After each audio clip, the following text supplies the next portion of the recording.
Manda um Entrou no lugar zapinho, dele por lá. favor. Um zapinho, não é um sapo sem engolir dessa vez. Não, sapinho não. Vamos lá. Fala, Caio Fábio. E aí, beleza? Cara, meu nome é Marcílio, moro no Rio de Janeiro. Eu queria fazer uma pergunta para você. Há muito tempo eu fui criado praticamente dentro de igrejas evangélicas. Desde criança a gente via as igrejas clamando por um avivamento. Hoje as igrejas evangélicas seguem, a maioria segue uma linha neopentecostal, entendeu? Mais voltado para teologia da arrecadação e a gente não vê ninguém mais pedindo um avivamento e nem pedindo como que eu vou dizer, e nem pedindo uma reforma. O que você acha disso, Caio? Porque na realidade é isso, cara. Você está certo. Não é da prosperidade, porque prosperidade é uma palavra muito linda e que está sendo muito mal empregada. Prosperidade é uma palavra holística, ampla, que está relacionada ao todo, à integralidade da capacidade humana de plenitude, de plenificar e de ser planificado na vida. Isso é ser próspero. De modo que prosperidade assambarca uma quantidade enorme de dimensões, de conceitos, de significados. Prosperidade material, prosperidade emocional, afetiva, prosperidade relacional, prosperidade nos vínculos sociais, prosperidade familiar, prosperidade mental, intelectual, prosperidade espiritual, prosperidade emocional. Prosperidade é a vida, é uma vida inteira, é uma vida plena, é uma vida que busca a abundância de ser. Não é a abundância do ter, é a abundância do ser. Essa é a ideia, esse é o conceito, esse é o ensino bíblico de prosperidade. É assim. Aí, sempre foi assim. Sempre se entendeu que prosperidade era isso. De modo que havia o rico, mas que não era próspero. E havia o homem pobre, que era pobre e era próspero.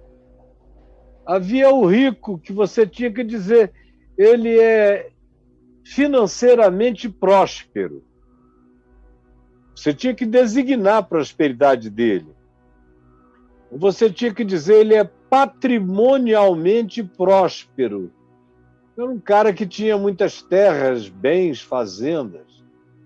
Agora, um homem próspero, assim designado, quando eu era menino, jovem, adolescente, era uma pessoa sobre quem havia uma integralidade, havia uma completude, havia uma abundância em cada coisa, em cada área. Era um indivíduo que carregava a prosperidade, porque ele tinha um equilíbrio aonde todas as coisas funcionavam para o bem, e ele era aquele eixo promotor dessa dinâmica do bem em torno da vida, era próspero. Foi agora do Kenneth Reagan e das teologias da prosperidade de 50 anos para cá, quando elas chegaram no Brasil já foi há 35 anos, chegaram com livros, ensinos, e os seus repetidores, os maiores repetidores, que não vem aqui ao caso mencionar os nomes. faz 35 anos. Aí, no início, ela era aceita apenas por quem não sabia nada do Evangelho. E aí os que sabiam o Evangelho diziam, não é, somente aqueles que não sabem nada do Evangelho é que adotam isso. Porque quem sabe alguma coisa do Evangelho não faz isso, porque sabe o que Jesus ensina. Portanto, quem sabe o que Jesus ensina não pratica o que o Kenneth Reagan e os teólogos e os ensinadores da prosperidade promovem. Era o que os crentes que se achavam mais maduros diziam. Aí os anos foram passando e há 25 anos atrás você já via uma quantidade enorme de crentes, de igrejas que antes diziam que só os que não sabiam nada do Evangelho é que adotavam aquilo, se bandeando, mas em grandes grupos, para esse tipo de postura. Aí depois você foi vendo devagar as igrejas, mesmo algumas igrejas históricas, irem adotando isso. Aí faziam reuniões específicas.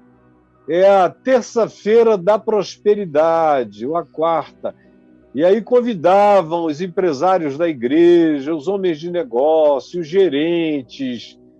Só não convidavam os funcionários públicos, mas todo mundo que estava na iniciativa privada era convidado. Hoje em dia até os funcionários públicos. Tem muito funcionário público vivendo numa espécie de iniciativa privada dentro do serviço público. Então, aí fazem aquela reunião, ensinam alguns princípios bíblicos de prosperidade, de organização pessoal. Aí depois vieram os coaches. Os coaches entraram no lugar, não tiraram, claro, a vez dos pregadores da prosperidade, porque não tem nem comparação. E eles estão lidando com multidões e multidões e milhões e milhões e milhões. Aí vieram os coaches sérios no início, querendo, e a maioria deles trabalhando para empresas, motivando os funcionários e coisas interessantes. Depois vieram esses coaches vendedores de prosperidade. Eu já vejo até alguns deles sem a menor, meu Deus, sem a menor pudicícia,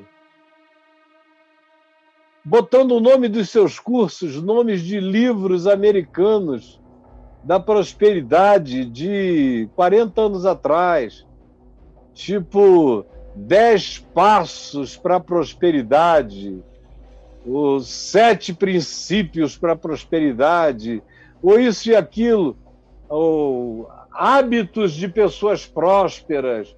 Só estão repetindo o que já foi consumido nos Estados Unidos, que já venceu. Mas aqui tudo é novidade.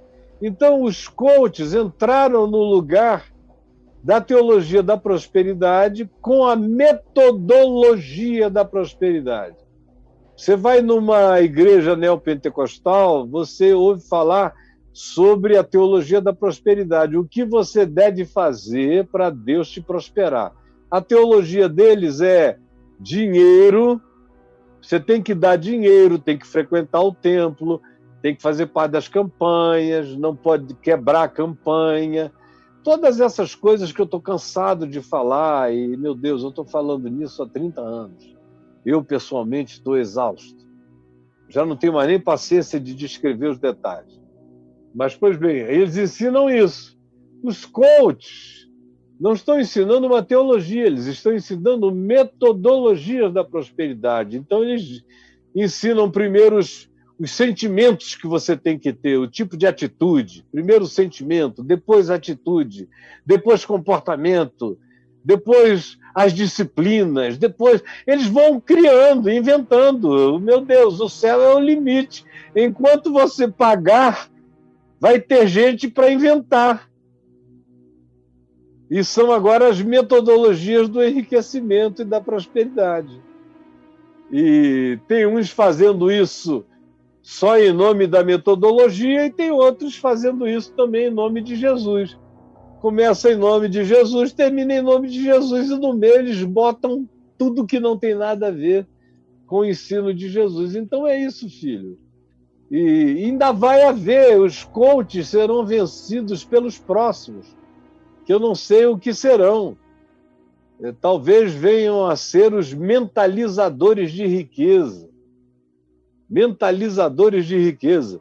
Talvez surjam os coaches quânticos. Já tem alguns coaches quânticos, mas não sabem nada de física quântica. Vai ser perigoso quando surgirem alguns falando coisa com física quântica e te ensinando isso como mentalizar para enriquecer. E aí, como mentalizar sobre os outros. Já estou dando aqui uma ideia para a próxima geração de enganadores enganados. Você está dando pulo do gato para mais outras gerações também. Hã? Você está dando pulo do gato para os caras aí. Cara, porque, sinceramente, se eu tivesse na deles, eu já estava lá na frente. É que eu não estou nessa. Meu negócio é outro, é falar do Evangelho de Jesus, princípios do Evangelho. Agora, se eu tivesse aqui para dar uma de coach, desculpa, cara, se o céu fosse o limite, a minha cabeça, do jeito que ela é, e eu conhecendo todo esse material também desse povo todo, que eu já conheço há 40 anos, 50 anos quase, não ia ter para ninguém, porque a coisa mais fácil é enganar gente. A coisa mais difícil é ensinar a verdade para gente. Mas não tem nada mais fácil do que enganar gente. Ensinar a verdade é difícil. Agora, enganar gente é muito fácil. E eu sei que se eu me entregasse a esse mistério, ia ser um furor demoníaco. Porque os caras estão começando, eu já sei onde eles vão chegar, já é tudo mesmo. Só para você que não sabe nada, que vai lá e gasta uma baba, para no final ficar babando sem nada. Eu já vi esse filme milhares de vezes.